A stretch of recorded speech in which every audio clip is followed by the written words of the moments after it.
আখি ইসলাম কমেন্ট করেছে, আমি হাসতে হাসতে পাগল হয়ে যাব। পাগল হোক। আপনি দোয়া করতেছেন পাগলই তো? হ্যাঁ। কেন উনি পাগল হয়ে যাবে? আস্তে আস্তে পাগল হইব। তুলি আক্তার কমেন্ট করেছে, আপনাদের বাসা কোথায়? ঈশ্বর বিষে। জি। ঈশ্বর বিষে। বাবুল মিয়া কমেন্ট করেছে, আপনার মাথায় গ্যাস্ট্রিক আছে? মাথা ধরা আছে।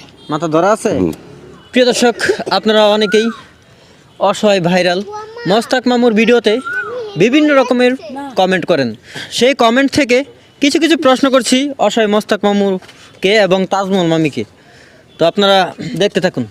নীল আকাশ একটি আইডি থেকে প্রশ্ন করেছে, ওনার উপজেলা কোথায়? আপনার উপজেলা কোথায়? দিল্লি। দিল্লি। আখি ইসলাম কমেন্ট করেছে, আমি হাসতে হাসতে পাগল হয়ে যাব। পাগল হোক। আপনি দোয়া করতেছেন পাগলই তো? হ্যাঁ। কেন উনি পাগল হয়ে যাবে?